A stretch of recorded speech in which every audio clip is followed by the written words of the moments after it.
Not only are you competing with every man you meet, you're also competing with every man in the world. Every day, every choice you make and every action you take determines your position in this grand competition. And your position in this competition determines the quality and the quantity of women you will attract. Yet most men find themselves falling behind.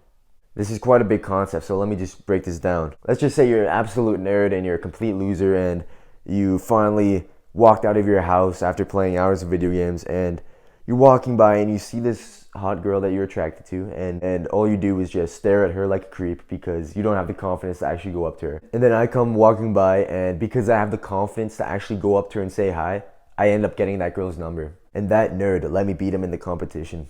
And at the same time, a few cities over, there's this complete other guy that I've never met, that this nerd has never met, that this girl has never met. This guy's jacked, he's got his own business, he's got a little money going for him, he's got some status. And then that high value guy DMs that same girl, and just like that, I let him beat me. And at the same time, across the fucking world, in a completely different continent, in Thailand, there's this 17-year-old millionaire who's vacationing there. He's rich, he goes to the gym. He just sent that girl a plane ticket to visit for the weekend. You see how competitive this is. Us men, we're all in competition for the women that we want. And this isn't some sort of competition like, oh, who can get her number first, who can go on the date first. That's not what I'm talking about. Picture 100 men, 100 guys. There's the 5 most high value guys at the top, high testosterone, high status, they're confident, they take risks, extremely high value guys. They're winning the competition at the top. And then you got like 10, 15 guys who are, they go to the gym, they work out, they work on themselves, they're athletic, they got shit going for them. They're there, they come after. And then at the very bottom, we have the guys who are just addicted to wasting time, addicted to the bad habits, jerking off, eating junk food, wasting time, low confidence, shitty mental health. Guys who are absolutely unattractive to girls.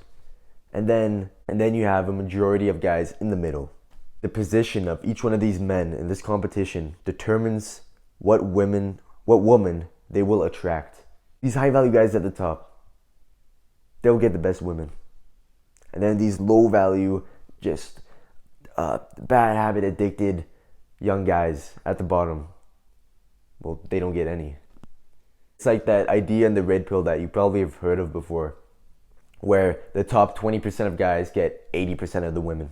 And you might hear this and then get pissed off at me like, oh, that's not right, that's not fair. But if you think about it, out of all these 100 guys, and you have these 100 women, some are beautiful, some, average, some are below average, who should get the most beautiful, attractive girls? Of course it's going to be the guys on the top. Why not? Why would the low value guys who have no respect for themselves to even try to go to the gym, who are completely out of shape, who have nothing going for them in their life, who have no goals, have nothing that they're striving for, why would they get any female attention, let alone a date or a girlfriend? Of course, the guys who've worked the hardest to increase their value as men, who have worked on businesses, who have great social skills, who are highly charismatic, all these accomplishments, all these achievements. Of course they would get all the girls. Why wouldn't they? But this position that you are in this competition, it isn't set in stone. These guys at the bottom can get to the top, the top 20% or the top 10% of men. It's possible. Young guys hearing this, you can get mad at me. You can act like, oh, well, I'm not in competition with anyone. I'm just competing against myself. But either you can be a coward and pretend that this isn't happening and stay in your little fairy tale land, or you can accept it and fight and work to become the highest and the furthest in the competition that you can. But then the guys come in who are like, oh, I work out for myself. I don't do it for girls. I hate that mentality. That like, oh, I work out because for personal achievement, and I work out for health and for achievement and for discipline. It's like, yeah, I work out for those reasons too, but I also do it for girls too. And I have the balls to admit that, but most guys don't. I used to think that like I was so much better than other guys because, oh, I'm working out for myself. I'm not doing it for female attention. The only reason I thought that way is because I had a big ego. It made me feel better than other people. It made me feel better than other guys because, I work out for health reasons. And I don't see why that's such a bad thing. To admit to yourself, to have the balls to admit to yourself that, yeah, I want to become more attractive to other girls.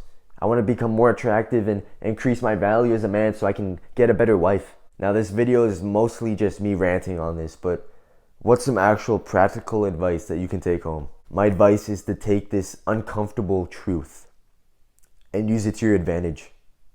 To use it as motivation. And the way I did that was, and this is something I did, about 7 to 8 months ago, I heard this advice from a fellow self-improvement YouTuber, Hamza, is to choose an enemy. Now, like I said, 7 to 8 months ago, there was this guy on Instagram. This was back when I had Instagram. I saw this guy on Instagram, and we had he was a friend of a mutual friend, something like. I don't know this guy. I've never met this guy. I know his first name, that's it. I've never met this guy in my life. He was into fitness, he had photos of him a bit jacked up and shit. And I looked at those photos and I took a mental picture of it, and I used that as motivation. So every time I would do push-ups in the morning, for example, I would rep him out, and then I'd be on 23, and I need to get 2 more to get to 25. Fucking pushing out the last one, I would think in my head, oh, I gotta beat that motherfucker, man. I gotta beat that motherfucker. I would get those 2 last reps in. Just cause I got so fucking pissed off, I'd be in my head fuck this guy. I can beat this guy. Who does this guy think he is? Who thinks he can beat me? I don't know this guy, right? This guy could be the fucking sweetest guy. He could fucking volunteer for children's hospitals for kids with cancer. Till this day, I still think about this guy sometimes. If you're gonna do this, you should probably choose somebody that you don't actually know, like I did. Because if you choose someone you know, or a friend of yours or something, then obviously, I promote having that friendly competition amongst your boys, I would choose somebody that you don't actually know in real life, or someone that you wouldn't see in real life at all, because you're gonna hold some resentment for that guy just because every fucking morning you're fucking fuck this guy, fuck this guy. And you might hear this and think it's weird as shit, and to be honest, it is, man. But to be fair, athletes do this all the time. Fucking Michael Jordan type shit. That's a motherfucker that would get in his fucking head. If another guy fucking beat him to something, or was better than him, or put him on his ass or whatever, he would fucking make it his fucking mission to beat that motherfucker. He'd keep that in his mind. And that's the kind of aggression and competition that we want to have. And hearing this, all the fucking pussies will say, oh, it's toxic masculinity and competition is bad. It's it might sound toxic, this idea of, oh, I want to be better than other men, I want to beat other men. But this is what we do. As men, we compete against each other. We fight against each other. We see who's the best. We compete for the love and the validation and the intimacy of women. And there's nothing wrong with that. There's nothing wrong with being a man. Don't be afraid to give up the good for the great. Peace out.